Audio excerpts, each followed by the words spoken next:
Good morning and welcome to all of you in this live session. Today we are going to start our new chapter, basically new unit, and that is genetics. So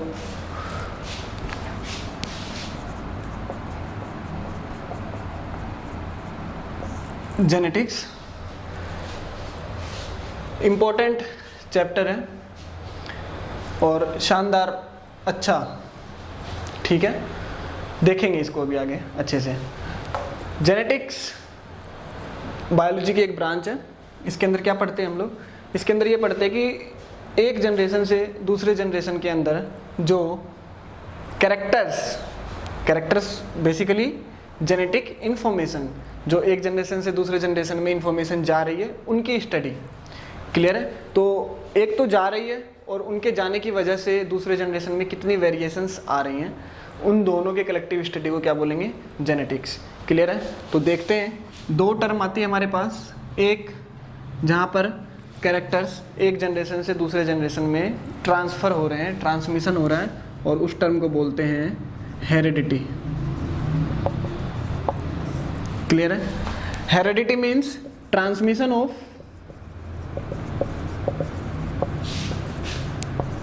genetic information from one generation to another generation.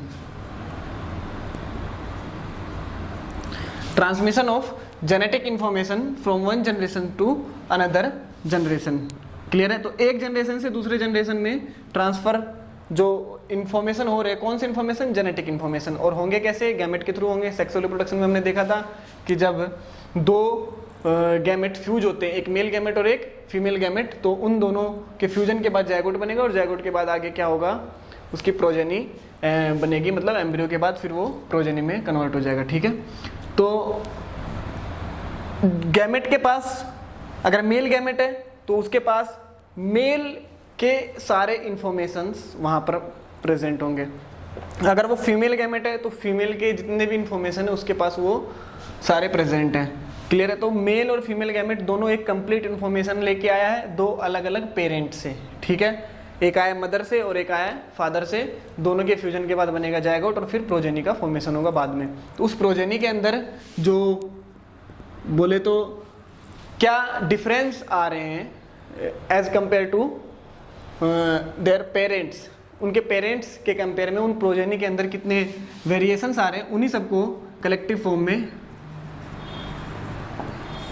जितने अंतर आ रहे हैं वहाँ पर variation बोलेंगे। Clear है?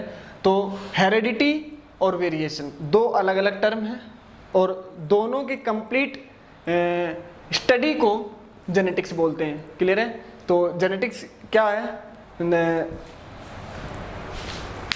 The study of heredity and variation.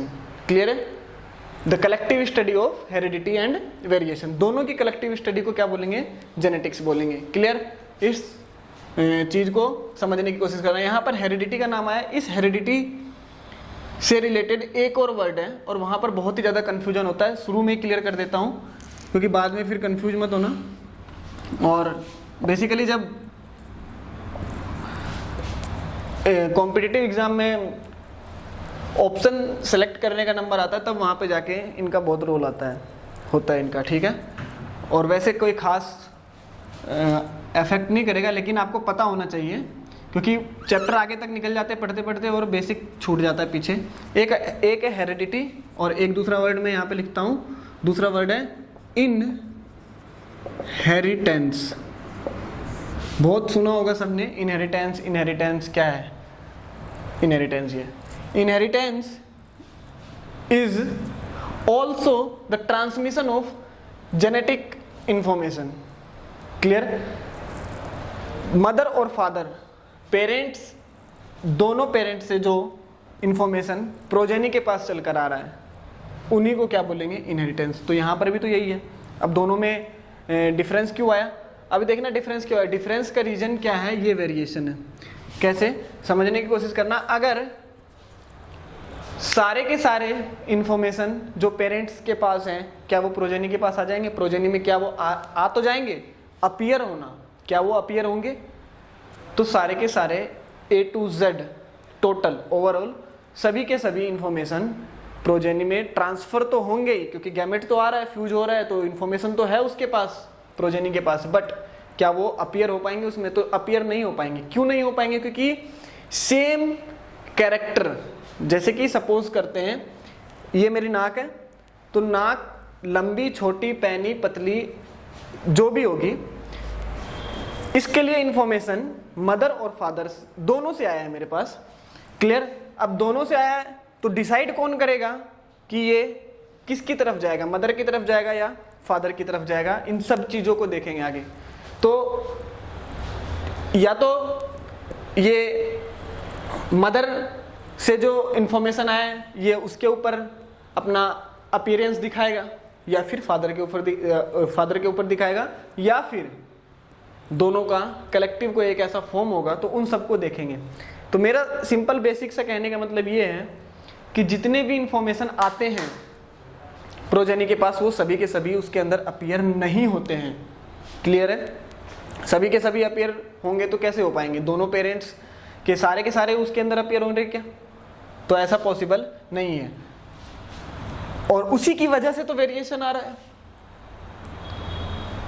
पोते की शकल दादे पे चली गई, दादाजी पे, ठीक है, पापा जी पे नहीं गई शकल, तो उन सब के पीछे का रीजन क्या है? उन सब के पीछे का रीजन भी अभी हम आगे समझने की कोशिश करेंगे। तो वेरिएशन इसीलिए तो आ रहा है क्योंकि सारे के सारे इन्फॉर्मेशन वहां पर अपीयर नहीं हो रहे, सारे के सारे कैरेक्टर। तो देखना एक सिंपल सा बेसिक सा कंसेप्ट है, अगर जेनेटिक इन्फॉर्मेशन ट्रांसफर हो रहा है एक जनरेशन से दूसरे जनरेशन में तो वो कहलाएगा हेरिडिटी। क्लियर है? बट ट्रांसफर होने के बाद जो उसके अंदर अपीयर हो रहा है that will be called inheritance. Clear है? तो इनहेरिटेंस की अगर डेफिनेशन देखते हैं, समझते हैं, तो बहुत जगह पे यही बोल के निपटा दिया जाता है कि ट्रांसमिशन ऑफ जेनेटिक इन्फॉर्मेशन होता है और यही होगा। ठीक है? अब उनको यही नहीं पता कि इनहेरिटेंस में और हेरिडिटी में अंतर क्या है बच्चे को। इनहेरिटेंस जो इन्फॉर्मेशन मेरे अंदर अपीयर हो रहा है वो मैंने इनहेरिट किया है, वो मैंने इनहेरिट किया है अपने पेरेंट्स से, और वही कहलाएगा इनहेरिटेंस। बट मेरे पास जितने कैरेक्टर्स आए थे, जितने जेनेटिक इन्फॉर्मेशन आए थे चल के, उन सब को बोलेंगे क्या? हेरिडिटी। तो डेफिनेशन दोनों की सेम होती है बट समझने का अंतर है। क्लियर है? तो इस चीज को यहीं पे क्लियर करके चलेंगे, आगे हम देखेंगे इसमें और अच्छे से। अभी थोड़ा सा डिस्कस कर लेते हैं कि ये जेनेटिक्स के फादर कौन कौन से हैं, कौन कौन से इनके जनक है, कहाँ कहाँ पर किनका किनका क्या क्या रोल था। थोड़ा सा बेसिक से देखेंगे और फिर आगे जो हमारा मेन जो इम्पोर्टेंट है उसी को हम डिस्कस करेंगे। तो देखना यहाँ पर father of genetics, short form में लिख रहा हूँ, फादर ऑफ जेनेटिक्स सभी को पता है कौन है? मेंडल। क्लियर है? Father of genetic Mendel. उसके बाद सेकंड आता है कि ये जेनेटिक जो है इस टर्म को किसने दिया था? तो genetic term was coined by W. Bateson। Clear है? तो term was coined by Bateson। इस चीज को भी नोट डाउन कर लेंगे।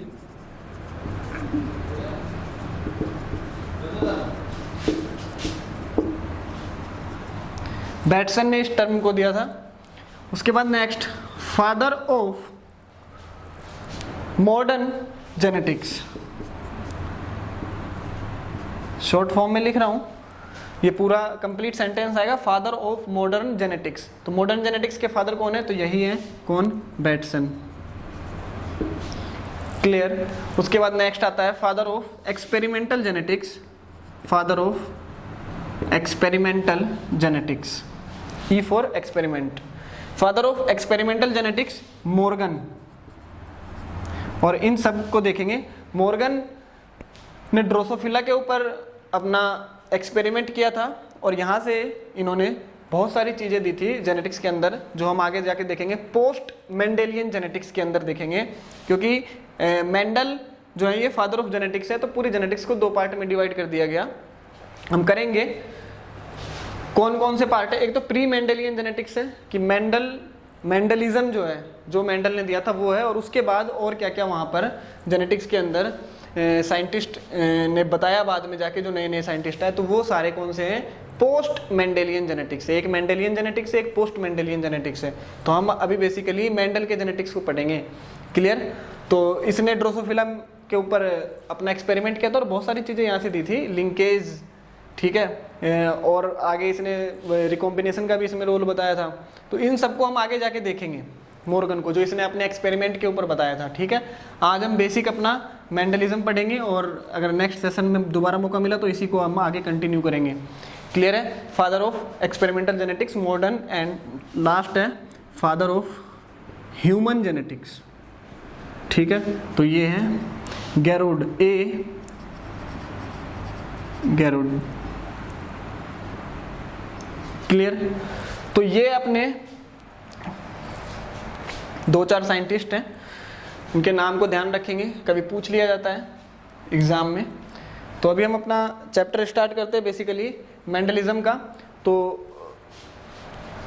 इन दोनों में से हम किसको पढ़ेंगे अभी? बेसिकली हम आज पढ़ेंगे अपना हेरेडिटी के बारे में देखेंगे। वेरिएशन को अभी हम डिस्कस नहीं करेंगे, वेरिएशन कितने टाइप के होते हैं और फिर आगे जाके उतने उसके कितने पार्ट होते हैं। तो ये सारा एक तरीके से थोड़ा सा थ्योरेटिकल पोर्शन आ जाता है, सिर्फ मतलब पढ़ने का बचता है। यहाँ पर देखेंगे जहाँ पर हमें चीज़ें समझनी पड़ेगी। क्लियर है? तो इसको हेरेडिटी को, एक पोर्शन को हम आज कंप्लीट करने की कोशिश करेंगे इस सेशन के अंदर। हेरेडिटी बोला है मैंने, तो हेरेडिटी भी किसका पढ़ेंगे हम? बेसिकली हेरेडिटी में वही चीज़ पढ़ेंगे जो हमें अपीयर होगा नेक्स्ट जनरेशन में जाके। हेरेडिटी मतलब तो ट्रांसमिशन हो गया कैरेक्टर का पेरेंट से ऑफस्प्रिंग के पास, एक जनरेशन से दूसरे जनरेशन के पास। बट हम उसकी स्टडी कैसे करेंगे? स्टडी तो हम उन्हीं कैरेक्टर्स की कर पाएंगे ना जो ऑफस्प्रिंग में अपीयर हो रहा है, जो वहाँ पे हमें दिख रहा है, हम उसी की तो स्टडी कर पाएंगे। तो अगर आप एनसीईआरटी में चैप्टर का नाम भी देखोगे तो वहाँ पर नाम भी लिखा हुआ है, principle of inheritance and variation. Principle of inheritance, inheritance के क्या क्या प्रिंसिपल हैं उन्हीं को हम देखेंगे। तो वही अपना पोर्शन अभी देखने की कोशिश करेंगे। तो सबसे पहला इसमें 2-4 जो टर्मिनोलॉजी आएगी उनके बारे में आपको पता होना चाहिए। सेल बायो सभी ने पढ़ रखी होगी। एलील, जीन, जीनोटाइप, फिनोटाइप, इन सब के बारे में आपको अच्छे से पता होना चाहिए, किसको बोलते हैं, क्या होता है ये। क्लियर है? तो अभी हम उन्हीं सब चीज़ों को देखेंगे। सबसे पहले हम मेंडल की बात करते हैं, क्योंकि मेंडल ने शुरुआत की थी जेनेटिक्स की। तो मेंडल ने लगभग 1865 के आसपास तक अपना जो भी इसका प्रैक्टिकल वर्क था, जो भी इसने एक्सपेरिमेंट किया था, इन सबको इन्होंने बता दिया था, सभी को दुनिया के आगे रख दी थी ये बात। बट वहाँ पर एक्सेप्ट नहीं किया गया इनको। क्यों? क्योंकि इन्होंने यहाँ पर बहुत सारी चीज़ें हैं जो लोगों को हजम नहीं हुई। यहाँ पर इन्होंने देखा जाए तो मैथमेटिक्स का भी रोल था यहाँ पर, मैथमेटिकल इन्होंने कैलकुलेशन भी यहाँ पर किया, और उन सब चीज़ों को लोगों को समझ नहीं आई कि क्या चल रहा है बायो के अंदर, मैथ कहाँ से और किस हिसाब से हो रहा है। ठीक है, तो इनकी वजह से ये नहीं आ पाए दुनिया के सामने। लगभग 1865 तो 30-35 साल तक इनका ऐसा ही निकल गया। तो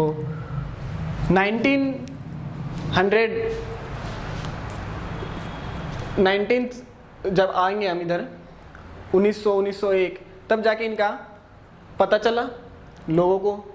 तो इतने दिनों तक ये क्यों दबे हुए? बोर्ड पॉइंट ऑफ व्यू से बात करें तो यहाँ पर भी क्वेश्चन बनते हैं कि मेंडल का जो वर्क था वो क्यों छुपा रहा इतने दिनों तक, क्यों नहीं आ पाया, क्या रीज़न थे उसके पीछे? तो वो 4-5 पॉइंट भी आते हैं। क्लियर है? उसके बाद मेंडल क्यों फेमस हुआ, उनको इतना क्यों सपोर्ट मिला, तो ये भी एक क्वेश्चन बनता है। ठीक है, इन दोनों को ही हम देखेंगे आगे। तो सबसे पहले हम अपना लेके चलते हैं कि मेंडल ने किया क्या था। तो देखो, मेंडल ने, सबको पता है किसके ऊपर इन्होंने अपना वर्क किया था, तो पी प्लांट के ऊपर किया था। क्लियर है? कितने कैरेक्टर्स लिए थे इन्होंने? तो कैरेक्टर्स तो शुरुआत में तो इनके ज़्यादा थे, कम करते करते इन्होंने कितना कर दिया, 7 पे 7 कैरेक्टर्स इन्होंने लिए थे। पी प्लांट के थे वो। ठीक है।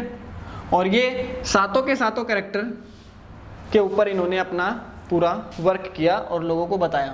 तो हम बेसिकली उन्हीं सब चीज़ों को देखेंगे अभी। 7 कैरेक्टर्स कौन कौन से थे पी प्लांट्स के अंदर, उन सब की बात करेंगे, और मेंडल ने किस तरीके से किया उनकी भी बात करेंगे। तो सातों कैरेक्टर देखेंगे। सबसे पहला फ्लावर कलर, इन्होंने फ्लावर के कलर को भी लिया था। दूसरा कैरेक्टर फ्लावर पोजीशन भी लिया था इन्होंने। तीसरा सीड कलर। चौथा सीड शेप, सीड के क्या क्या शेप है। पांचवा पॉड का क्या कलर था, और पॉड के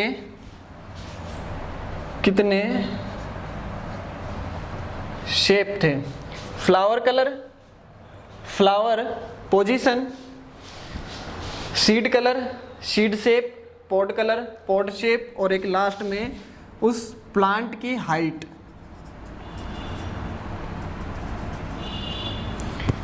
ये सातों के सातों कैरेक्टर्स मेंडल ने लिए थे। याद होना चाहिए सभी का नाम, और इनके आगे हम बात करेंगे आगे और अच्छे से। इन्हीं सातों कैरेक्टर्स के ऊपर इन्होंने अपना वर्क किया था। अभी इनमें से हर एक कैरेक्टर्स, जितने भी कैरेक्टर्स हैं यहाँ पर, उनमें हर एक कैरेक्टर के पास अपने 2 अलग अलग पहलू होंगे। जैसे कि एक सिक्के के 2 पहलू होते हैं, उसी तरीके से हर कैरेक्टर के पास 2 पहलू होंगे। वो 2 पहलू कौन कौन से होंगे, तो वो दोनों पहलू इनके जो पेरेंट्स हैं वो डिसाइड करेंगे। एक पहलू मदर और एक पहलू फादर, ऐसे बोल सकते हैं। तो ये जो फ्लावर कलर है, इसके लिए जो इन्फॉर्मेशन है वो मदर से भी है इसके पास और फादर से भी आया है इसके पास। तो उन दोनों में से अपीयर कौन सा होगा, ये है मुद्दे की बात। अपीयर कलर कौन सा होगा, तो वही यहाँ पर देखेंगे।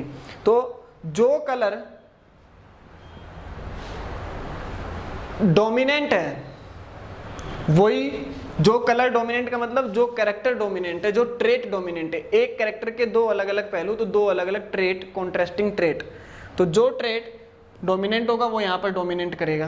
अब डोमिनेंट और रिसेसिव क्या है, इसकी भी हम आगे बात करेंगे। डोमिनेंट का मतलब जो अपना असर दिखा रहा है वो डोमिनेंट है वहाँ पर, रिसेसिव जो नहीं दिखा पा रहा है। क्लियर है। उसके बाद ये सातों के सातों जो कैरेक्टर्स हैं, ये कौन कौन से क्रोमोसोम के ऊपर प्रेजेंट हैं, ये भी एक बात आती है कि कौन कौन से क्रोमोसोम के ऊपर ये प्रेजेंट होंगे सातों के सातों कैरेक्टर्स। और ये भी क्वेश्चन पूछा जाता है। तो देखो, जो ये फ्लावर कलर है, ये फ्लावर कलर यहाँ पे मैं लिखता हूँ क्रोमोसोम का नंबर, कौन कौन से क्रोमोसोम के ऊपर ये प्रेजेंट है। तो फ्लावर का कलर फर्स्ट नंबर के क्रोमोसोम पर प्रेजेंट है। और उसके बाद सेकंड, इसी फर्स्ट नंबर के क्रोमोसोम के ऊपर और कौन सा दूसरा प्रेजेंट है, तो सीड का कलर भी इसी के क्रोमोसोम के पास, इसकी भी इंफॉर्मेशन है। फ्लावर पोजीशन की बात करें तो ये 4th नंबर के क्रोमोसोम के ऊपर है। क्लियर है। उसके बाद इसी 4th नंबर के ऊपर और कौन कौन से हैं, तो इसी 4th नंबर के ऊपर एक प्लांट की हाइट है। 4th नंबर के क्रोमोसोम के ऊपर ही है ये प्लांट की हाइट। उसके बाद पॉड का शेप।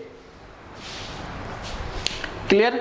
पॉड का शेप भी 4th नंबर के क्रोमोसोम के ऊपर प्रेजेंट है। तो 4th नंबर का क्रोमोसोम, पॉड शेप। क्लियर है। पॉड शेप 4th नंबर पे। उसके बाद पॉड कलर, ये 5th नंबर के क्रोमोसोम के ऊपर प्रेजेंट है। और सीड का जो शेप है ये 7th नंबर के क्रोमोसोम के ऊपर प्रेजेंट है। ये सारे के सारे क्रोमोसोम के नंबर है जो पी प्लांट्स के अंदर पाए जाते हैं, और इन्हीं के ऊपर ये सारे के सारे कैरेक्टर्स प्रेजेंट है। क्लियर। इसको ध्यान रखेंगे क्योंकि यहाँ से क्वेश्चन पूछे जाते हैं। उसके बाद क्रोमोसोम के नंबर की तो बात कर ली हमने। कौन कौन से कैरेक्टर, इन ये जो सारे कैरेक्टर हैं इनमें कौन सा डोमिनेंट है और कौन सा रिसेसिव है, इसकी भी बात करेंगे।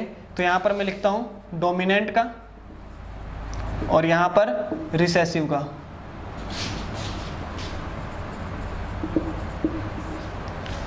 फ्लावर कलर,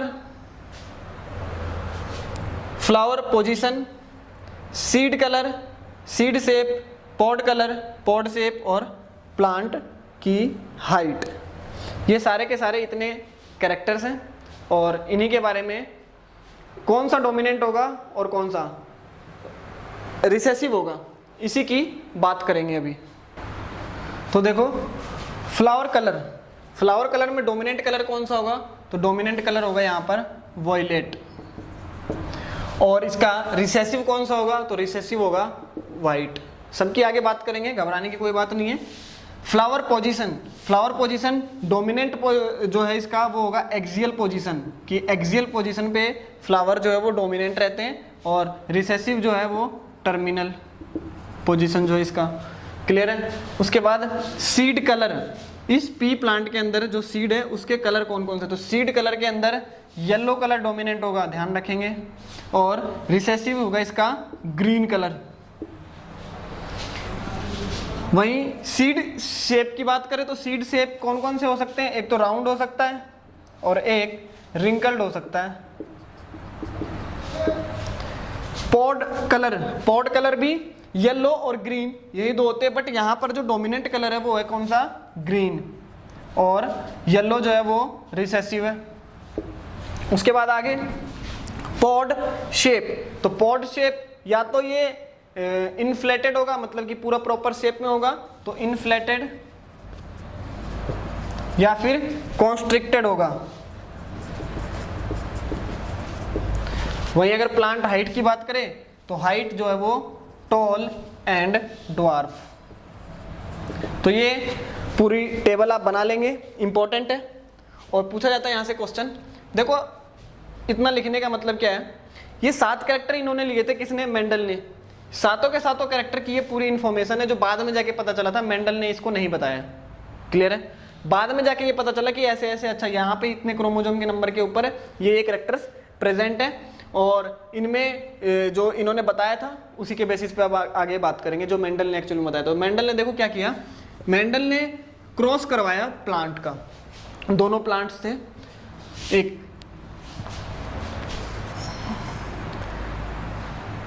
पी प्लांट जो एक मेल प्लांट बोल लो और एक फीमेल प्लांट बोल लो, होते हैं ये कौन से हैं, बाइसेक्सुअल प्लांट है, दोनों ही प्रेजेंट होते हैं मेल फीमेल फ्लावर के अंदर, दोनों ही प्रेजेंट होते हैं, एंड्रोसियम एंड गाइनोसियम ऐसे बोल सकते हैं। बट यहाँ पर हम देखते हैं 2 प्लांट लिए इन्होंने, ठीक है, एक को मेल कंसीडर कर लो, एक को फीमेल, दोनों को इन्होंने क्या किया, क्रॉस करवाया दोनों का, और उसके बाद जो प्रोजेनी बनी उस प्रोजेनी के अंदर ऐसा ऐसा जो आए जो उन्होंने उन्हीं के बेसिस पे उन्होंने ये दिया। क्लियर है। 2 टाइप के देखेंगे, एक मोनो हाइब्रिड क्रॉस और एक डाई हाइब्रिड क्रॉस, और उन दोनों को हम थोड़ा सा डीप समझने की कोशिश करेंगे। डीप तो क्या, वो तो सबको ही पता होता है, लेकिन वहाँ पे कैसे फंसते हैं और कैसे वहाँ से निकला जाए उस चीज़ को सोल्व करने की कोशिश करेंगे। तो देखो एक बात है यहाँ पर कि मैं बोल रहा हूँ कि मेंडल ने जब अपना ये पूरा वर्क करके दिया था उसके 35 साल के बाद जाके लोगों को पता चला। तो 35 साल तक क्यों नहीं पता चला, तो 2-3 उसके जो रीजंस हैं वो पूछे जाते हैं। रीजन क्या क्या है, उस टाइम पे कम्युनिकेशन इतना था नहीं। क्लियर है। तो उस चीज़ का ज़्यादा वो एडवर्टाइज नहीं कर पाए, उस चीज़ को बोलेंगे, ठीक है, उस चीज़ को ज़्यादा लोगों तक नहीं पहुंचा पाए। क्लियर। तो सबसे पहला कम्युनिकेशन, लैक ऑफ कम्युनिकेशन था उस टाइम पर, आज के टाइम की बात अलग है। दूसरी बात, वहाँ पर इन्होंने ये जो 1 2 4 7 देख रहे हैं, हम आगे देखेंगे जाके कि पूरा का पूरा ये एक तरीके से मैथमेटिकल कैलकुलेशन के हिसाब से हम निकालेंगे इसको, प्रोबेबिलिटी की बात करेंगे कि कितने चांस हैं, क्योंकि पता नहीं है कि कौन सा कैरेक्टर वहाँ पे अपीयर होगा कौन सा नहीं होगा, तो वहाँ पे मैथमेटिकल कैलकुलेशन भी थोड़ा सा अप्लाई होगा। तो इसी वजह से लोगों ने उस चीज़ को एक्सेप्ट करने से मना कर दिया उस टाइम पर कि ये बात चल रही है अपने बायो की, यहाँ पर मैथमेटिक्स का कोई काम नहीं है, ठीक है, मैथमेटिक्स की चीज़ें यहाँ पर डिसाइड नहीं करेगी कि चीज़ों का क्या होगा आगे जाके उसका फ्यूचर। ठीक है, तो ये 2 थे। उसके बाद इन्होंने बताया कि जब दो पेरेंट्स जो दोनों पेरेंट को आपस में क्रॉस करवाते तो जो वहाँ से प्रोजेनी निकल रही है, तो उसके जो ट्रांसमिशन हो रहा है उस ट्रांसमिशन का इन्होंने नाम दिया, एक फैक्टर नाम बोला इन्होंने। आज के टाइम पे हम जानते हैं ना कि वो जीन है, उस टाइम पे इनको नहीं पता था, तो इन्होंने क्या बोला कि कोई एक ऐसा फैक्टर है जो इस जनरेशन से दूसरे जनरेशन में जा रहा है और वहाँ पर चीज़ों को डिसाइड कर रहा है कि क्या होता है। इन्होंने उस चीज़ का नाम दिया डिस्क्रीट फैक्टर। ठीक है, तो वो चीज़ें भी लोगों के समझ में नहीं आई कि स्टेबल एंड डिस्क्रीट फैक्टर क्या समझाना चाह रहे हैं, किस चीज़ का एक जनरेशन से दूसरे जनरेशन में ट्रांसमिशन हुआ है। तो इन सब चीज़ों की वजह से 2-4 चीज़ें इनकी वजह से लोगों को नहीं पता चल पाई ये बातें। उसके बाद फिर एक आता है कि मेंडल इतने सक्सेस क्यों हुए, कोई और इंसान होता, ठीक है, तो इतना सक्सेस उस टाइम पे नहीं हो पाता, मेंडल क्यों हो गए इतना सक्सेस। हालांकि उस 35 साल को हटा दे तो बाद में फिर फादर ऑफ जेनेटिक्स तो यही बने। तो क्वेश्चन ये भी आता है कि मेंडल को सक्सेस वहाँ पर सफलता कैसे मिली। तो देखना, सबसे पहले तो ये प्लांट जो है ये बाइसेक्सुअल प्लांट है। बाइसेक्सुअल प्लांट है का मतलब यहाँ पर प्योर सेल्फ पॉलिनेशन हो सकता है। क्लियर है, फ्लावर जो है ये बाइसेक्सुअल है तो यहाँ पर प्योर सेल्फ पॉलिनेशन हम करवा सकते हैं। सबसे पहला इसका जो फेवर वाली इसकी बात थी। सेकंड, इन्होंने इसी प्लांट को चूज किया, ठीक है, जो कि बाइसेक्सुअल था। दूसरा, अगर इसकी लाइफ स्पान की बात करें तो 2 से 3 महीने के अंदर इस प्लांट की पूरी लाइफ स्पान खत्म हो जाती है। तो 2 से 3 महीने के अंदर, और एक टाइम पे बहुत ज़्यादा लार्ज स्केल पे हम कर सकते हैं एक्सपेरिमेंट बहुत सारे प्लांट्स के साथ। ठीक है, अगर और किसी ऑर्गेनिज्म को, ह्यूमन को ले लेते तो नहीं हो पाते सक्सेस। क्लियर है, क्योंकि वहाँ पर एक जनरेशन से दूसरे जनरेशन को आने में ही उसको 18-20 साल का वेट करना पड़ेगा, तब जाके वो दूसरी जनरेशन आएगी, फिर जाके तीसरी जनरेशन आएगी, फिर 20 साल का वेट करो। इससे बेटर है कि एक ऐसा ऑर्गेनिज्म, एक ऐसा लिया जाए। प्लांट हिलेंगे वहाँ तो बेसिकली, क्योंकि हम लोग एनिमल्स के ऊपर इन चीज़ों को ट्रायल नहीं कर सकते। ठीक है, अगर उस टाइम के हिसाब से देखें तो दूसरा, एक लाइफ स्पान कम है, एक टाइम पे बहुत ज़्यादा प्रोजेनी है। और अगर इसके पूरे ओवरऑल बात करें तो इन्होंने एक क्वांटिटेटिवली एक्सपेरिमेंट किया था। क्वांटिटेटिवली एक्सपेरिमेंट का मतलब जहाँ पे नंबर बहुत ज़्यादा थे प्लांट्स के, प्रोजेनी के, पेरेंट्स के, क्योंकि जो पी प्लांट है वो गार्डन में एक साथ बहुत सारे उगाए जा सकते हैं। ठीक है, तो क्वांटिटेटिवली इन्होंने एक्सपेरिमेंट किया था। ठीक है, और बताया क्या था इन्होंने, तो क्वालिटेटिव रिजल्ट दिया था निकाल के। ठीक है, quantitatively experiment of the inheritance of qualitative traits, ऐसे बोल सकते हैं कि क्वालिटेटिव रिजल्ट देने के लिए उन्होंने क्वांटिटेटिव एक्सपेरिमेंट किया था। क्लियर है, तो अभी हम देखते हैं अपना मोनो हाइब्रिड क्रॉस। बहुत ही इजी सा है, मोनो हाइब्रिड और डाई हाइब्रिड, लेकिन वहाँ पे 1-2 जो बेसिक चीज़ें हैं जो हम भूल जाते हैं, छोड़ देते हैं, उन सब चीज़ों को ध्यान में रखेंगे। तो ये क्लियर है सभी को, इनको उतार लेंगे एक बार और आगे देखते हैं अपना मोनो हाइब्रिड क्रॉस। तो देखो, मोनो हाइब्रिड क्रॉस जहाँ पर हम सिर्फ एक ही कैरेक्टर के रेस्पेक्ट में बात करेंगे। यहाँ से एक्चुअल में अभी चैप्टर स्टार्ट होगा जहाँ से हमें अच्छे से समझना है। एक ही कैरेक्टर के लिए हम बात करेंगे किसमें, मोनो हाइब्रिड क्रॉस में, यानी कि एक का ही हाइब्रिड क्रॉस हम देख रहे हैं। ठीक है, एक के रेस्पेक्ट में। हालांकि हो क्या रहा है यहाँ पर, पूरे के पूरे ओवरऑल प्लांट को ही तो हम क्या कर रहे हैं, क्रॉस करवा रहे हैं। यहीं पे जो आती है बात, ये एक प्लांट है और ये दूसरा प्लांट है, इन दोनों प्लांट को हम क्या करवा रहे हैं, क्रॉस करवा रहे हैं दोनों का। ठीक है, और इन दोनों के क्रॉस से एक तीसरा प्लांट निकल के आएगा जो इसकी प्रोजेनी कहलाएगी। ये आ गया तीसरा प्लांट निकल के। मैं बोल रहा हूं अभी एक साइड मोनो हाइब्रिड क्रॉस। लोग, बच्चे यहाँ पर यही सोचते हैं मोनो हाइब्रिड क्रॉस, अच्छा एक ही कैरेक्टर का क्रॉस कराना तो एक ही कैरेक्टर को क्रॉस करवा देंगे। अरे एक कैरेक्टर को क्रॉस नहीं करवा सकते हैं, क्रॉस तो पूरा का पूरा प्लांट होगा आपस में। अब जो यहाँ पर आया निकल के हम स्टडी अपना एक ही करेक्टर के ऊपर देखेंगे, या तो प्लांट की हाइट के ऊपर देखेंगे या फ्लावर के कलर के ऊपर देखेंगे, जिसके ऊपर भी देखना है उसके ऊपर करेक्टर वो एक ही होगा जिसके ऊपर हम स्टडी को देखेंगे, एनालाइज करेंगे, तो वो हो जाएगा अपना क्या, mono hybrid cross. Mono hybrid cross का मतलब बिल्कुल भी ये नहीं है कि एक ही करेक्टर को क्रॉस करवा रहे हैं, हाइट को क्रॉस करवा रहे हैं, तो बाकी के सारे करेक्टर कहाँ जाएंगे, वो हाइट भी तो प्लांट के पास ही है, तो प्लांट का ही तो क्रॉस होगा, और प्लांट का क्रॉस हुआ तो सारे करेक्टर का ही क्रॉस हो रहा है एक तरीके से। लेकिन हम जो स्टडी करेंगे वो एक के रेस्पेक्ट में करेंगे, तो वो होगा मोनो हाइब्रिड क्रॉस। अगर हमारी स्टडी में दो करेक्टर को हमने इंक्लूड किया है, जैसे कि सपोज करो एक है फ्लावर का कलर और एक है फ्लावर का पोजीशन या फिर प्लांट की हाइट, जो बोलना है कुछ भी ले लो, अगर हम दो करेक्टर के रेस्पेक्ट में बात कर रहे हैं तो वो हो जाएगा हमारा dihybrid cross. Dihybrid cross और ये मोनो हाइब्रिड क्रॉस। अगर हम एक ही करेक्टर को स्टडी करेंगे, दोनों करेक्टर को स्टडी करेंगे तो डाई हाइब्रिड क्रॉस। दोनों ही, चाहे हम मोनो हाइब्रिड कर ले चाहे डाई हाइब्रिड कर ले, क्रॉस तो भैया पूरा का पूरा प्लांट हो रहा है आपस में। इस बात को दिमाग में सेट कर लेना, बार बार बोलने का मतलब यही है। क्रॉसिंग दोनों प्लांट का हो रहा है और उससे एक प्रोजेनी प्लांट निकल के आ रहा है। फर्क इतना है कि यहाँ पर हम एक करेक्टर को स्टडी कर रहे हैं, यहाँ पर दो करेक्टर को स्टडी कर रहे हैं। लोग ये सोचते हैं कि एक करेक्टर को स्टडी कर रहे हैं तो एक ही करेक्टर का क्रॉस हुआ है, यहाँ पे दो करेक्टर को दो करेक्टर का क्रॉस हुआ। क्रॉस पूरे प्लांट का हुआ है, दिमाग में जहन में बैठा लेना इस चीज़ को, उसके बाद हम अच्छे से समझ सकते हैं। अभी मोनो हाइब्रिड क्रॉस में अगर मैं एक ही चीज़ लेता हूँ, करेक्टर हमारा एक है, वो करेक्टर कौन सा है, सपोज करो जो एक यूनिवर्सल एग्जाम्पल हर जगह सेट होता है वो कौन सा है, प्लांट की हाइट। ठीक है, तो प्लांट की हाइट के ऊपर हम मोनो हाइब्रिड क्रॉस कर रहे हैं। ठीक है, मोनो हाइब्रिड क्रॉस करके उसका एनालाइज कर रहे हैं हम प्लांट की हाइट। ठीक है, एक वो प्लांट लेते हैं जो टॉल है और एक वो प्लांट लेते हैं जो ड्वार्फ है, यानी कि छोटा है। इन दोनों प्लांट को हमने लिया, दो अलग अलग प्लांट्स हैं, दोनों प्लांट को हमने लिया है।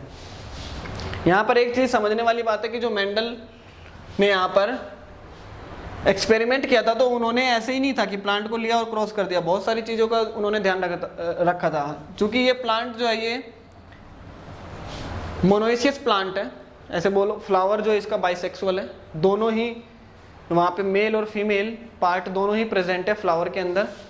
तो अगर हम टॉल प्लांट और ड्वार्फ प्लांट को क्रॉस करवाएंगे तो यहाँ पे पॉसिबिलिटी ये भी है कि ये टॉल प्लांट जो है इसका इसी के ऊपर गिर जाए, पोलन ग्रेन इसी के स्टिग्मा के ऊपर गिर जाए फ्लावर के, तो यहाँ पर तो हो जाएगा सेल्फ पोलिनेशन, तो हमारा क्रॉस पोलिनेशन तो हो गया क्या, बर्बाद।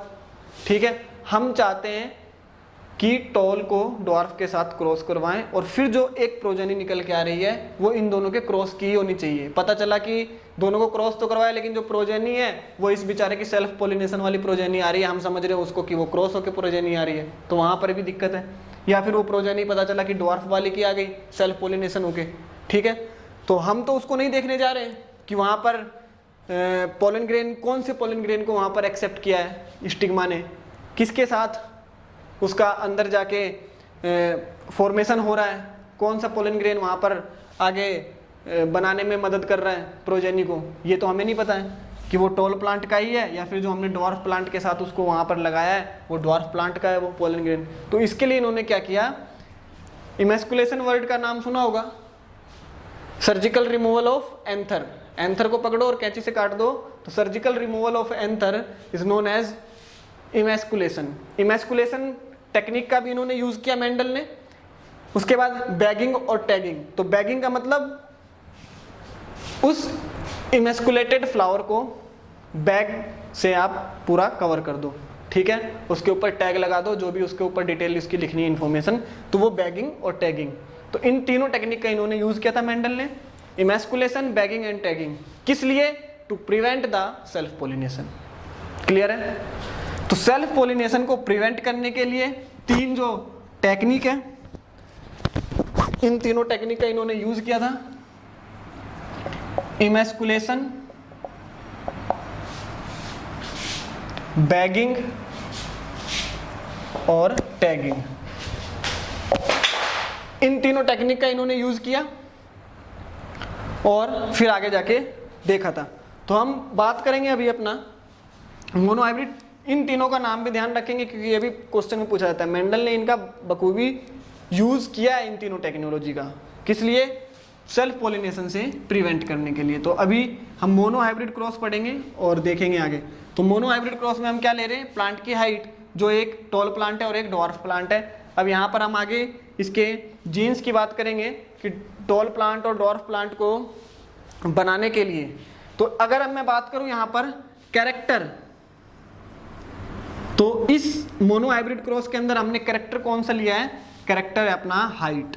उस कैरेक्टर को क्या बोलेंगे कि भाई हाइट का कैरेक्टर हमने लिया है, लेकिन हाइट में एक लॉन्ग है और एक डॉर्फ है। तो लॉन्ग और टॉल और डॉर्फ क्या है? ये भी कैरेक्टर ही बोलेंगे, लेकिन नाम दिया जाता है क्या? ट्रेट। दोनों को क्या बोलेंगे? दोनों ट्रेट है। कौन से? एक तो है टॉल और एक है डॉर्फ। तो ये जो टॉल और डॉर्फ है ये तो कहलाएंगे इसके ट्रेट, लेकिन जो हाइट है ये इसका कैरेक्टर है। तो एक कैरेक्टर के दो अलग अलग ट्रेट हो सकते हैं।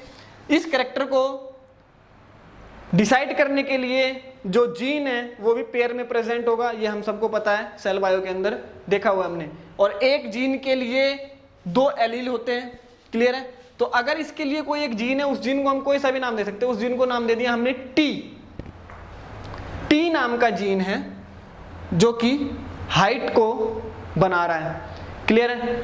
लेकिन उस टी नाम के जीन से दो इफेक्ट देखने को मिल रहे हैं। एक तो उसकी हाइट या तो लंबी हो रही है या उसकी हाइट छोटी हो रही है, वो डॉर्फ रह रहा है। तो अगर वो लंबा हो गया, टॉल प्लांट हो गया, तो उसको हम कैपिटल टी से लिखेंगे, क्योंकि ये जो कैपिटल टी है इसको हम ऐसा मानते हैं कि ये डोमिनेंट है किसके ऊपर? स्मॉल टी के ऊपर। दोनों ही जीन है, ठीक है? दोनों ही जीन है, क्लियर? लेकिन यहां पर इनको अभी जीन बोल रहे हैं। जब दोनों एक साथ होमोलोगस क्रोमोसोम के ऊपर प्रेजेंट होंगे तो वो एलील हो जाएंगे एक दूसरे के। अभी ये दोनों अलग अलग प्लांट पे प्रेजेंट है। सपोज करो होमोलोगस क्रोमोसोम पता है सभी को, सेम लोकस, होमोलोगस क्रोमोसोम के सेम लोकस के ऊपर जीन प्रेजेंट होते हैं। वो सेम जीन होते हैं, सेम कैरेक्टर के लिए होते हैं वो जीन। लेकिन दोनों लोकस के ऊपर वो जो दोनों जीन है, उन दोनों जीन को हम क्या बोलेंगे? एलील। तो जीन दो अलग अलग फॉर्म में प्रेजेंट होते हैं, उन दोनों को क्या बोलेंगे? एलील, क्लियर है? उसको बोलेंगे एलील। और यहां पर ये दोनों क्या है? एलील है। सपोज करो ये एक होमोलोगस क्रोमोसोम है, इसके सेम लोकस के ऊपर, ठीक है? अपने अंदर ये सारे क्रोमोसोम पेयर में प्रेजेंट है। सिंपल, कुछ भी मत देखो, सारे होमोलोगस सारे क्रोमोसोम पेयर में प्रेजेंट है। एक क्रोमोसोम जो है अपना ये कहां से आया था? मदर से। एक क्रोमोसोम आया था अपना फादर से, क्लियर है? दोनों क्रोमोसोम दो जगह से आए हैं, लेकिन जब दोनों होमोलोगस क्रोमोसोम होंगे तो उनके सेम लोकस के ऊपर एक ही कैरेक्टर मिलेगा और उसके अलग अलग रूप मिल सकते हैं, अलग अलग एलील हो सकते हैं, एक ही कैरेक्टर का जीन मिलेगा, क्लियर है? तो जीन और एलील में भी बिल्कुल नहीं घबराना है। अब हम इसी हाइट के कैरेक्टर को लेके मोनो हाइब्रिड क्रॉस देखते हैं। बेसिक मैंने लगभग बता दिया है, बाकी ये यूनिट बहुत लेंथी है। अगर एक एक चीज पढ़ाने पे आए तो पहले सारी टर्मिनोलॉजी पढ़ानी पड़ेगी एक एक करके, और उसके बाद से चैप्टर फ्रेश तरीके से स्टार्ट करना है। बट ये मेन क्लास नहीं है अपनी, यहाँ पे जितना ज़्यादा फायदा हो सके वो सही है। तो आते हैं हम अपने मेन टॉपिक के ऊपर, mono hybrid cross. Mono hybrid cross के अंदर हमने प्लांट लिया कौन सा? प्योर होमोजाइगस प्लांट लिया। होमोजाइगस का मतलब जहां पर एलील सेम हो, सेम फॉर्म में अगर एलील प्रेजेंट है तो उसको बोलते हैं होमोजाइगस, चाहे वो रिसेसिव के लिए हो चाहे वो डोमिनेंट के लिए हो। तो हमने दो प्योर होमोजाइगस प्लांट लिया है, एक प्लांट ड्वार्फ है और एक प्लांट टॉल है। ये है टॉल प्लांट और ये है ड्वार्फ प्लांट। तो ड्वार्फ को हमने डी क्यों नहीं लिखा? अरे डी नहीं लिखेंगे, स्मॉल टी लिखेंगे, क्योंकि ये कैपिटल टी जो है ये डोमिनेट करेगा। तो कैपिटल टी के रेस्पेक्ट में वो स्मॉल टी ही कहलाएगा। तभी हमें पता चलेगा कि अच्छा टी नाम के जीन से हम हाइट देख रहे हैं, इस टी का इस टी से कोई लेना देना नहीं है कि यहाँ पर टी है तो फिर यहाँ पर डी लिख दो। हमने अपने सुविधा के लिए इस टॉल को अगर हम डोमिनेंट, ये अगर टॉल डोमिनेंट है तो इसका फर्स्ट लेटर लेके हमने टी नाम से उस जीन को नॉमिनेट कर दिया, तो उसका अब जो रिसेसिव होगा वो उसी को भी उसी चीज से डिनोट करेंगे, बट वो स्मॉल में होगा। ये कैपिटल है तो ये स्मॉल होगा। क्लियर है, यहाँ पर डी का कोई लफड़ा नहीं है।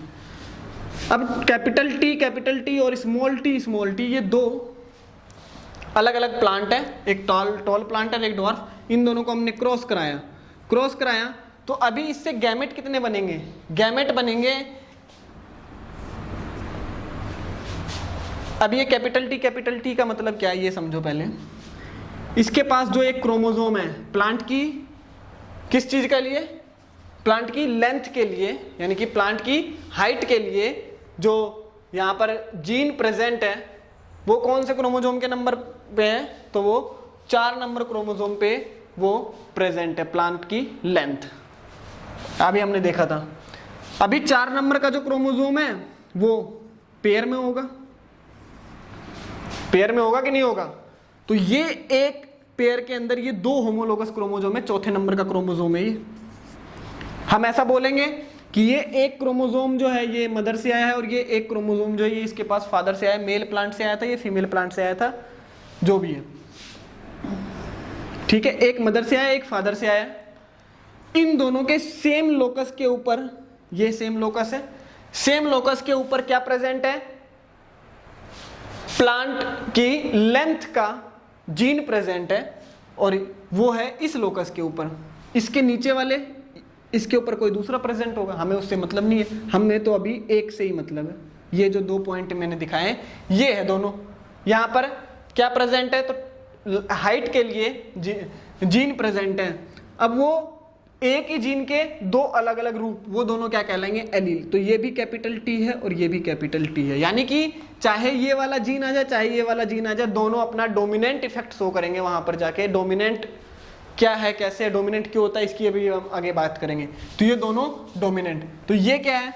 ये भी चौथे नंबर का ही क्रोमोसोम है दूसरे वाले प्लांट के पास, और इसके पास भी ये एक क्रोमोसोम मदर से और एक क्रोमोसोम ये फादर से आया है, और इसके पास भी ये सेम लोकस के ऊपर प्लांट की हाइट का जीन प्रेजेंट है। लेकिन यहां पर ये जीन स्मॉल टी, यानी कि ये जो 2 एलील हैं ये स्मॉल टी है। क्लियर है? डिफरेंट फॉर्म ऑफ जीन, जो जीन के जो अलग अलग फॉर्म है उन्हीं को हम एलील बोलते हैं, और ये जनरली पेयर में ही होते हैं। ठीक है, तो हमने यहाँ पर प्योर होमोजाइगस लिया है, यानी कि कैपिटल टी और कैपिटल टी स्मॉल टी। ठीक है, अभी यहां से जो गैमेट बनेंगे तो गैमेट के अंदर एक क्रोमोसोम ही तो जाएगा यहां से, एक गैमेट के अंदर, और यहां से भी एक ही क्रोमोसोम जाएगा उस एक गैमेट के अंदर, जो हमने मियोसिस के अंदर देखा था सेल डिवीजन में। ठीक है, तो ये एक चला गया, तो यहां पर 2 गैमेट बनेंगे, क्योंकि यहां पे 2 क्रोमोसोम है, तो 2 गैमेट, एक ये और ये एक ही है। अगर हम सिर्फ इसके रेस्पेक्ट में बात कर रहे हैं, लेंथ वाले जीन के रेस्पेक्ट में बात कर रहे हैं, तो दोनों गैमेट के पास यही जीन होगा। तो हालांकि हमारी जो स्टडी है वो सिर्फ और सिर्फ लेंथ के रेस्पेक्ट में हो रही है, तो हम कोई सा भी एक गैमेट उठा लेंगे इसमें, क्योंकि दोनों के पास सेम इंफॉर्मेशन है। कोई सा भी गैमेट उठा लो, तो यहाँ पर अगर लेंथ के रेस्पेक्ट में बात करें तो गैमेट एक ही बना है, और उस गैमेट के पास डोमिनेंट कैपिटल टी वाला जीन प्रेजेंट है।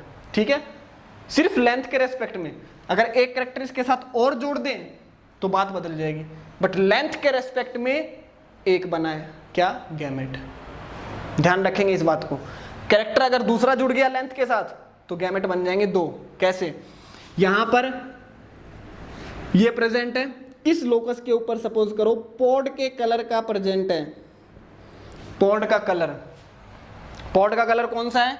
ग्रीन जो है वो डोमिनेंट है और येलो जो है वो रिसेसिव है। तो ग्रीन डोमिनेंट है तो कैपिटल जी होगा वो डोमिनेंट जीन, और रिसेसिव जो है वो स्मॉल जी। ये मैं ले लेता हूं, सपोज करो यहां पर कैपिटल जी है और यहां पर स्मॉल जी है,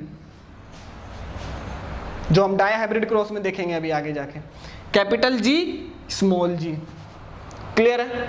तो अब यहाँ पर कितने गैमेट बनेंगे, तो अब यहाँ पर 2 गैमेट बनेंगे, क्योंकि 2 कैसे बनेंगे, एक गैमेट के अंदर सपोज करो ये वाला गया तो उसके अंदर कैपिटल जी और कैपिटल टी, और ये गया तो कैपिटल जी और स्मॉल जी, कैपिटल टी और स्मॉल जी, सॉरी, ठीक है। तो यहाँ पर 2 गैमेट बने हैं, क्लियर। तो इन सब की हम अभी आगे बात करेंगे और अच्छे से।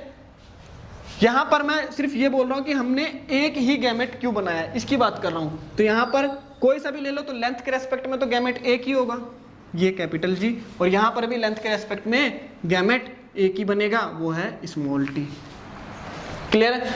जब इन दोनों को क्रॉस करेंगे तो ये आपस में फ्यूज होंगे, तो फ्यूज होंगे तो ये देखो, ये कैपिटल टी वाला जो ये यहां से आया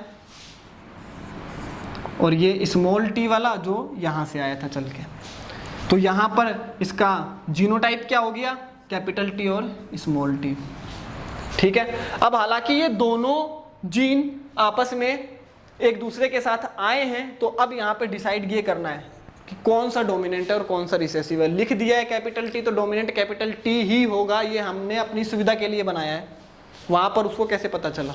तो यहाँ पर चाहे वो टॉल हो चाहे वो ड्वार्फ हो, ठीक है, इसकी हम आगे देखेंगे कैसे हम इसको पता करेंगे। तो कब जीन डोमिनेंट करता है और कब रिसेसिव होता है, इसकी भी हम अभी दोनों की ही लगे हाथों बात कर लेते हैं। तो अभी देखो टॉल प्लांट और ड्वार्फ प्लांट, इन दोनों को जब हमने क्रॉस करवाया तो हमारे पास जो प्लांट निकला ये भी टॉल प्लांट का ही निकला, क्योंकि जब यहाँ पर 2 जीन आएंगे, एक कैपिटल टी और एक स्मॉल टी, सपोज करो ये ऐसे आ गया, ठीक है, तो ये क्या कौन सा जीन डोमिनेंट होगा, तो ये वाला डोमिनेंट है। क्यों डोमिनेंट है, ये बात ये है, क्यों डोमिनेंट है। ऐसा बिल्कुल नहीं बोलना है कैपिटल लिखा हुआ तो डोमिनेंट है, गलत है, कैपिटल तो हमने लिखा है क्योंकि वो डोमिनेंट है, बट वो डोमिनेंट क्यों है इसका रीजन मिलेगा हमें दूसरी साइड जाके। दूसरी साइड कैसे, जब जीन कोई सा भी जीन हो उसका काम क्या होता है बॉडी के अंदर, बॉडी के अंदर उसका काम होता है एंजाइम बनाना, प्रोटीन बनाना, मतलब कि अपना जो भी जिस चीज का इंफॉर्मेशन है उसके पास उस चीज को बनाना और उस चीज का यूज होना बाद में बॉडी में और उससे इफेक्ट आना, ठीक है।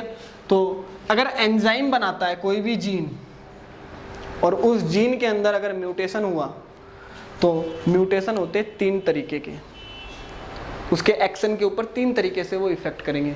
कौन कौन सा तरीका है, वो तीनों तरीके जो है, सबसे पहला सेम सेंस, ठीक है, म्यूटेशन होगा सेम सेंस में, एक होगा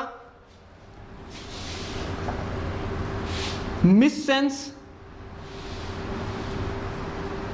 और एक होगा नॉन सेंस। जेनेटिक्स जब हमें आगे जब देखेंगे इसमें सेल बायो के अंदर, जब मॉलिक्यूलर बायोलॉजी में देखते हैं हम, तो वहाँ पर ये तीनों आते हैं, same sense, miss sense and non sense, codon के रेस्पेक्ट में भी आते हैं, ठीक है। म्यूटेशन होने की वजह से ही तो बन रहे कोडोन, सेम सेंस के कोडोन है या मिस सेंस के कोडोन है या नॉन सेंस कोडोन है, यही तो बनते हैं वहाँ पर। तो कैसे, सेम सेंस का मतलब अगर कोई भी एक जीन है, वो जीन को मैंने नाम ले लिया एक्स नाम का कोई भी एक जीन है, इसके अंदर म्यूटेशन हो गया और म्यूटेशन होने के बाद ये बन गया, थोड़ा सा रहेगा तो अभी भी वही जीन एक्स नाम का ही, बट चेंजेस आए कुछ, तो इस चेंजेस को मैं ये स्मॉल और कैपिटल से दिखा देता हूँ। सेम सेंस में कोडोन तब होंगे जब म्यूटेशन होने के बाद कोडोन में कोई इफेक्ट नहीं आया, कोई फर्क नहीं आया वहाँ पर, तो वो सेम सेंस। अगर वहाँ पे थोड़ा बहुत भी अंतर है तो वो मिस सेंस, और नॉन सेंस तो बिल्कुल ही अलग, अपोजिट। तो ये तीनों कैसे कैसे काम करेंगे, तीनों ही प्रोटीन बनाएंगे। सेम सेंस अगर म्यूटेशन की वजह से कोडोन के ऊपर कोई इफेक्ट नहीं आया तो वो सेम सेंस कोडोन जो है वो वही प्रोटीन बनाएगा जो पहले वो म्यूटेशन से पहले बना रहा था प्रोटीन। मिस सेंस प्रोटीन में थोड़ा बहुत अंतर होगा, उससे डिफरेंट प्रोटीन बनाएगा, और नॉन सेंस में वहाँ पे नो प्रोटीन फॉर्मेशन, किसी भी तरीके के प्रोटीन का फॉर्मेशन नहीं होगा। तो ये 3 तरीके हैं। तो अगर कोई भी जीन अपने वाइल्ड स्टेट में है, वाइल्ड स्टेट का मतलब वो जैसा है पहले वैसा ही, तो वो डोमिनेंट कहलाएगा। अगर वहाँ पर म्यूटेशन हुआ तो वो रिसेसिव की ओर जाने लगेगा, क्योंकि वो अपना इफेक्ट नहीं दिखा पाएगा, क्योंकि म्यूटेशन होने की वजह से ये मिससेंस और नॉनसेंस कोडोन का फॉर्मेशन हो रहा है। और इन दोनों ही कंडीशन में जो प्रोटीन जो बनना चाहिए वो प्रोटीन अब नहीं बन रहा है, कोई दूसरा तीसरा प्रोटीन बन रहा है, ठीक है। तो वो दूसरा तीसरा प्रोटीन जो बन रहा है मिससेंस के रेस्पेक्ट में, और नॉनसेंस में तो नो प्रोटीन फॉर्मेशन या फिर नो एंजाइम फॉर्मेशन ऐसे बोलेंगे, तो जो डिफरेंट प्रोटीन या एंजाइम बन रहा है वो वहां पर इफेक्ट नहीं कर पाएगा जितना उसका वाइल्ड जीन से बनने वाला प्रोटीन या एंजाइम वहां पर इफेक्ट करेगा। इस वजह से डोमिनेंट या फिर रिसेसिव का कंसेप्ट आता है कि क्यों एक जीन। तो देखो अब थोड़ा सा स्पीड भी बढ़ाते हैं हम अपना। ये प्लांट को हमने क्रॉस किया था और ये प्लांट हमें मिला था, ठीक है। अब हम इसी का क्या करवाएंगे, सेल्फ पॉलिनेशन करवाएंगे। सेल्फ पॉलिनेशन तो होना बहुत आसान है, क्यों? क्योंकि यहाँ पे फ्लावर जो है वो बाइसेक्सुअल है, ठीक है। तो अब यहाँ पर इमेस्कुलेशन, बैगिंग, टैगिंग यूज नहीं किया तो छोड़ दिया, ये अब ये हो गया self pollinated plant. Self pollination होने के बाद एक जनरेशन और आएगी निकल के, उसकी बात करेंगे। तो ये हम अभी लेंथ के रेस्पेक्ट में ही बात कर रहे हैं, तो सेम टाइप के इसी प्लांट का हो गया क्या, सेल्फ पॉलिनेशन। और हम आगे देखते हैं। तो अभी बताओ यहाँ से कितने गैमेट बनेंगे? यहाँ से बनेंगे 2 गैमेट, उसी रेस्पेक्ट में बात करेंगे हम। यहाँ से बनेंगे 2 गैमेट, एक होगा कैपिटल टी वाला और एक होगा स्मॉल टी वाला। ये एक में तो ये जाएगा, एक गैमेट में ये जाएगा, तो 2 गैमेट का फॉर्मेशन यहाँ पर भी होगा और 2 गैमेट का फॉर्मेशन यहाँ पर भी होगा। क्लियर है? अब इन दोनों का होगा क्या, क्रॉस। तो क्रॉस होने के लिए हमारे पास अब कितने गैमेट बन गए हैं? एक पेरेंट से हमारे पास 2 गैमेट है, दूसरे पेरेंट से भी 2 गैमेट है। अब ये चारों गैमेट आपस में किसी तरीके से भी फ्यूज हो सकते हैं, ठीक है। सेम पेरेंट के दोनों गैमेट आपस में फ्यूज नहीं करवाने, बस इतना ध्यान रखना है। एक गैमेट इधर से लेना, एक गैमेट इधर से लेना, तो कौन सा गैमेट लें? हम लेंगे क्या? नहीं। तो कौन लेगा? ये तो नेचर का रूल है, यही तो प्रोबेबिलिटी है कि कौन सा गैमेट आपस में फ्यूज होकर क्या बनाएगा, ये हमें तो नहीं पता है, ठीक है। तो इस चीज़ को अगर हम देखें तो अगर मैं इस गैमेट को इसके साथ मिलाऊं तो ये बनेगा क्या, ये। अगर इस गैमेट को इसके साथ मिलाऊं, किसी के साथ भी मिल सकता है, तो ये बनेगा ये। अब आते हैं इसके ऊपर, इस गैमेट को इस गैमेट के साथ फ्यूज करेंगे तो बनेगा ये, और अगर इस गैमेट को इसके साथ फ्यूज करेंगे तो बनेगा ये। यही बनेगा। पॉसिबिलिटी तो यही 4 टाइप के प्रोजेनी बनने की है, ठीक है। तो इसी चीज़ को पुन्नेट नाम के साइंटिस्ट थे जिन्होंने अपना एक चेकर बोर्ड बनाया और चेकर बोर्ड में दिया था, पुन्नेट स्क्वायर बोलते हैं इसको। यहाँ पर एक गैमेट लिखो एक पेरेंट से और यहाँ पर दूसरे से लिखो। ये हो गया, सपोज करो ये मेल वाला पार्ट है और ये फीमेल वाला पार्ट है ये। तो अब जब हम मिलाएंगे तो ये एक नॉर्मल सा, ये मैथमेटिक कैलकुलेशन ये नहीं है, ठीक है। मैथमेटिकल कैलकुलेशन तो अभी आगे आएगा। ये एक नॉर्मल इजी वे में समझने के लिए कि इन चारों को हम किस तरीके से अरेंज करें कि हमें ये इजीली हम इसको बना सकें। तो इस टाइप से देखो, ये कैपिटल टी, ठीक है, और ये तो ये पुन्नेट स्क्वायर दिया था, सबने पढ़ रखा है ये सब बताने से टाइम वेस्ट हो रहा है। वैसे इस चीज़ को हमें समझना है आगे, इससे निकलने वाले रिलेशन को। अभी यहाँ पर हम एक चीज़ देखेंगे, क्वेश्चन हमें क्या देखना है कि नंबर ऑफ गैमेट कितने बने, नंबर ऑफ प्रोजेनी कितने बने, क्लियर है, और कितने क्या हो रहे हैं। तो देखो सबसे पहला number of gamete, number of gamete का जो फॉर्मूला निकल के आता है यहाँ से, वो आता है 2 की पावर n। सबको समझाऊंगा एक एक। नंबर ऑफ गैमेट जो है वो 2 की पावर n, ये नंबर ऑफ गैमेट है। उसके बाद नेक्स्ट आएगा कि नंबर ऑफ जीनोटाइप, तो नंबर ऑफ जीनोटाइप आएगा 3 की पावर n, और तीसरा आएगा नंबर ऑफ जाइगोट, तो नंबर ऑफ जाइगोट आएगा 4 की पावर n। ये 3 है, इन तीनों को याद रखना है हमें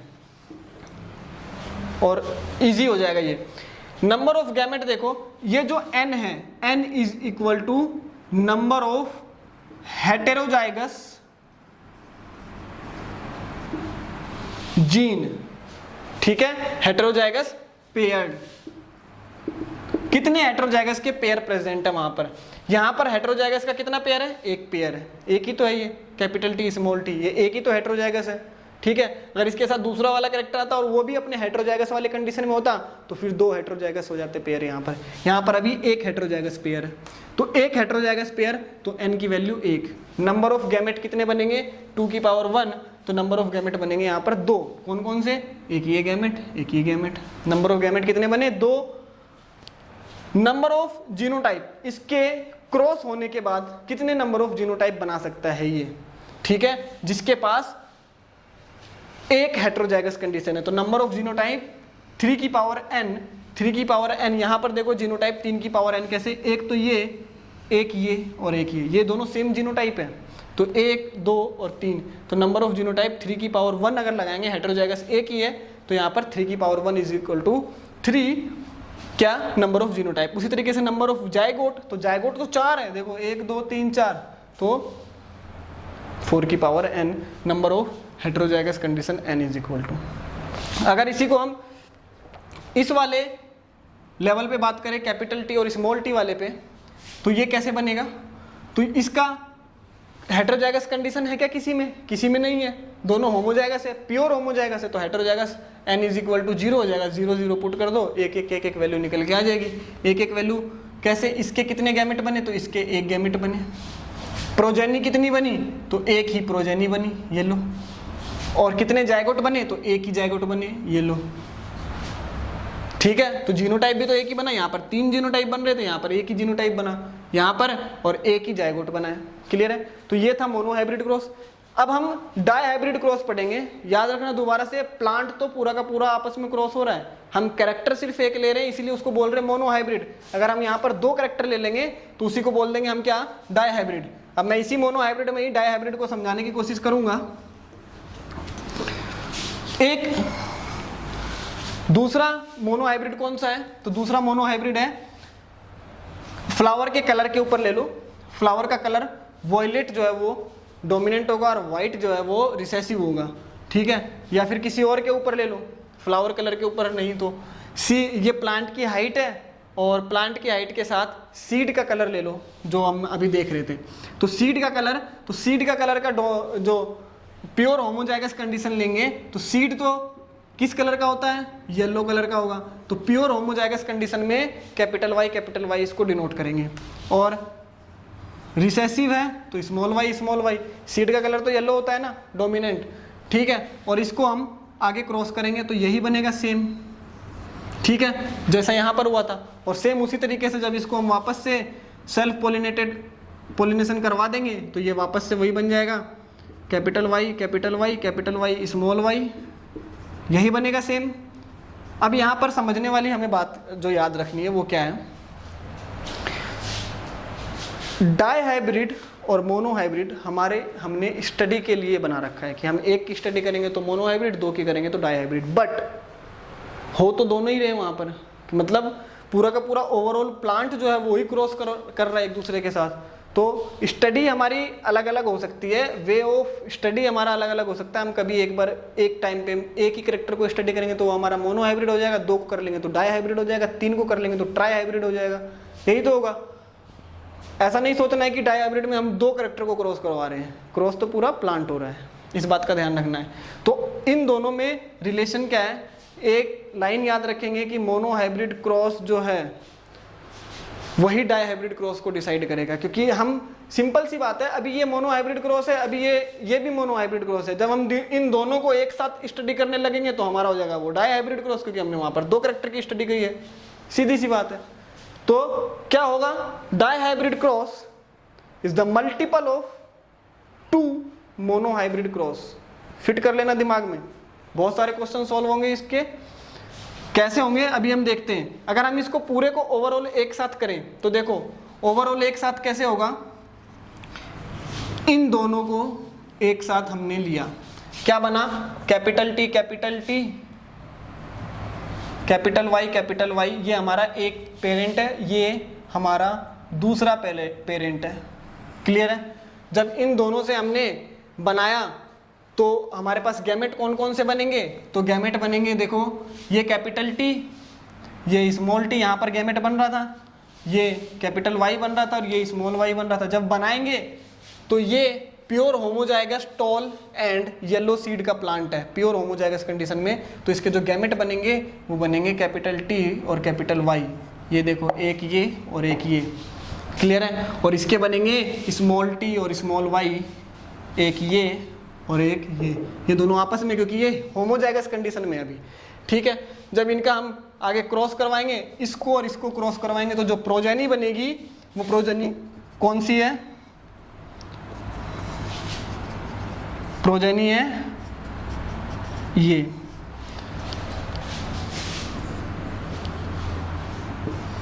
capital T capital Y small T small Y, ये वाला बनेगा capital T capital Y small T small Y, ये प्रोजेनी बना।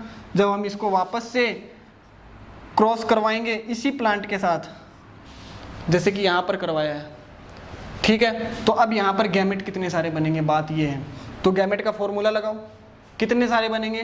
तो नंबर ऑफ गैमेट कितने होंगे? 2 की पावर n, और 2 की पावर n का मतलब n की वैल्यू यहाँ पर 2 है।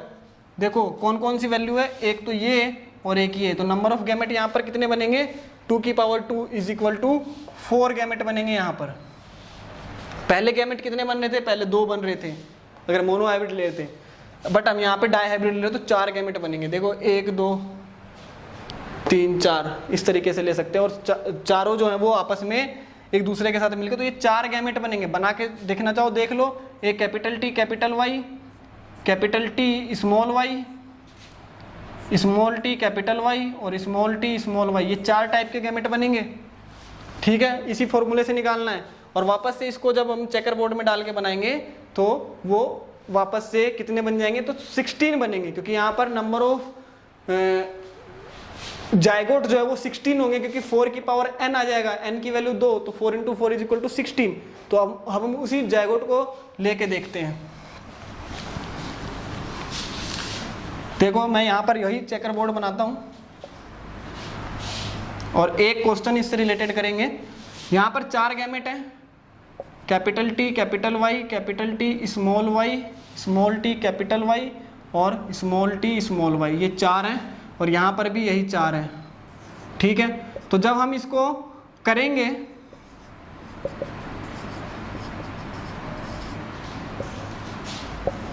चेकर बोर्ड में, अगर आप बनाओगे तो ये 16 बनेंगे, इधर से भी 4 और इधर से भी 4, तो 4 × 4 16। और 16 का अगर आप देखोगे तो सबके जीनोटाइप आप लिख सकते हो। तो नंबर ऑफ जीनोटाइप जो है वो निकल के आएंगे कितने?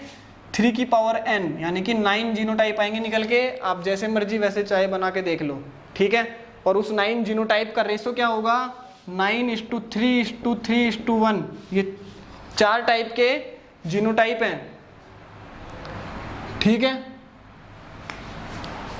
9:3:3:1, ठीक है।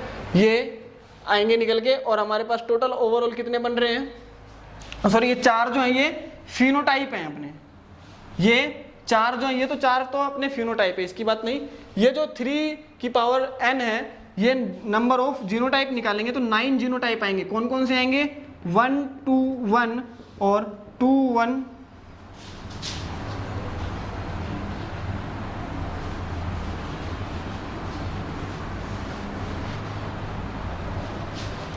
इसको मैं बना के दिखा दूँ, 2 4 2 1 2 1 और 2 4 2 ऐसे आएगा। ये capital T capital Y capital T,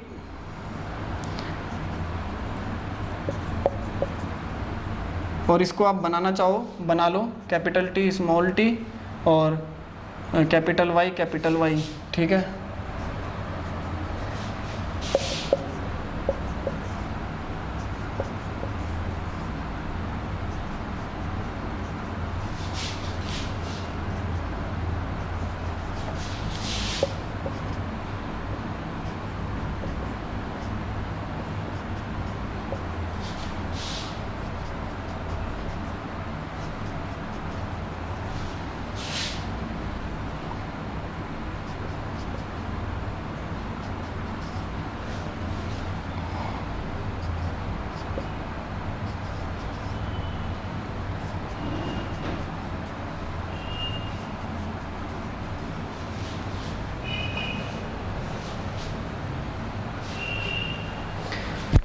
clear है?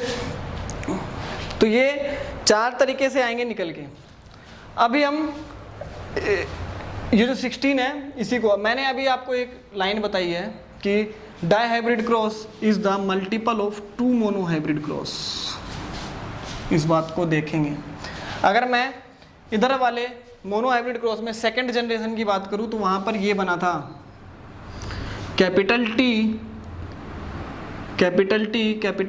Small T, capital T small T और स्मॉल टी, ये 4 हमारे पास वहां पर बने थे। ठीक है, अभी अगर हम इसका जीनोटाइप का रेशो लिखें तो जीनोटाइप का क्या होगा 1:1, ये और ये।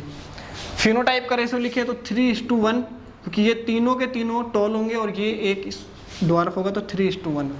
अगर हम डाइहाइब्रिड क्रॉस देख रहे हैं तो हमें नहीं पता क्या है क्या नहीं है, बट यहाँ पर हम दूसरा तरीका कैसे निकाल सकते हैं, तो dihybrid cross is the multiple of 2 monohybrid cross, और इसको हम यहाँ पे इसी टेबल में बना के देखेंगे और ये कॉम्पिटिटिव एग्जाम में बहुत ही हेल्पफुल है। Dihybrid cross is the multiple of 2 monohybrid cross. Question आता है अगर कोई सा भी, if a plant is crossed with, अगर 2 प्लांट को क्रॉस कराया क्रॉस्ड विद अनदर प्लांट, और दोनों के पास जो कैरेक्टर हैं वो प्योर डोमिनेंट कैरेक्टर है। प्योर डोमिनेंट कैरेक्टर कैसे हैं, क्योंकि वहां पर एक जीन वो दूसरे जीन के ऊपर डोमिनेंसी शो कर रहा है। अगर डोमिनेंसी शो नहीं करेगा तो हम इसकी बात अब अगले वाले सेशन में करेंगे कि वहां पर कैसे क्वेश्चन सोल्व होंगे। तो दोनों डोमिनेंट है, तो मैं यहाँ पर सिंपल अगर फिनोटाइप का रेशियो निकालूं, फिनोटाइप का रेशियो, तो dihybrid cross is the multiple of 2 monohybrid cross. तो 2 मोनोहाइब्रिड क्रॉस हैं, कौन कौन से हैं, एक तो है सीड का कलर और एक है प्लांट की हाइट। उन्हीं दोनों को हमने यहाँ पे लिया है, तो दोनों मोनोहाइब्रिड क्रॉस अलग अलग हैं। तो यहां पर आप इस वाले चेकर बोर्ड से निकाल सकते हो। एक मोनोहाइब्रिड क्रॉस का रिजल्ट ये है 3:1 फिनोटाइप का, दूसरे वाले का भी यही आएगा 3:1। कैसे आएगा, ये आ जाएगा, ये भी यहां पे यही बनेंगे। तो इसमें भी 3:1, 3 तो येलो और एक ग्रीन सीड होगा वहां पर, तो 3:1 ये भी आ गया। अब फिनोटाइप के रेशो से हम डाइहाइब्रिड क्रॉस में भी फिनोटाइप ही निकालेंगे, और मोनोहाइब्रिड के जीनोटाइप के रेशो से उसमें भी जीनोटाइप ही निकलेगा। तो अभी हम फिनोटाइप ही निकालते डाइहाइब्रिड क्रॉस में, 3 को 3 से मल्टीप्लाई करेंगे तो ये आएगा। तो अगर आप डाइहाइब्रिड क्रॉस का देखोगे तो 9:3:1, 9:3:3:1 होता है इसका फिनोटाइप का रेशो, और वो हमने यहाँ से बहुत ही ईजी वे में निकाला। इसमें तो आप गिनते रह जाओगे कि कौन कौन से टॉल और येलो सीड वाले हैं, गिनते रह जाओगे इसमें। तो उसके बाद अगर बात करें जीनोटाइप के रेशियो, तो जीनोटाइप का रेशियो भी 1:1 आएगा, जो यहाँ पे आया है। तो ये लो 1:1, और इसको वापस से आप सॉल्व आउट कर लो, तो ये आ जाएगा 1:1, और ये आ जाएगा 2:4:2, और ये आ जाएगा 1:1। और अगर आप इसको पूरे को लिखोगे तो डाइहाइब्रिड क्रॉस में जीनोटाइप का रेशियो होता है 1:1, 2:4:2 और 1:1, और फिनोटाइप का रेशियो होता है 9:3:3:1। ये हमने समझने के लिए ये सब जरूर बनाया है, लेंदी जरूर हो गया आज का सेशन, लेकिन समझाना मैं ये चाहता था, जो कि आपको बहुत हेल्प करेगा। क्वेश्चन यहीं पे चेंज होता है। अगर हम पोस्ट मेंडेलियन जेनेटिक्स देखेंगे तो वहां पर क्या है, पोस्ट मेंडेलियन जेनेटिक्स के अंदर हम अपने नेक्स्ट सेशन में बात करेंगे, उसकी भी बात करेंगे, वहां पर भी हमने कैसे देखना है वो भी देखेंगे। Okay, thank you so much.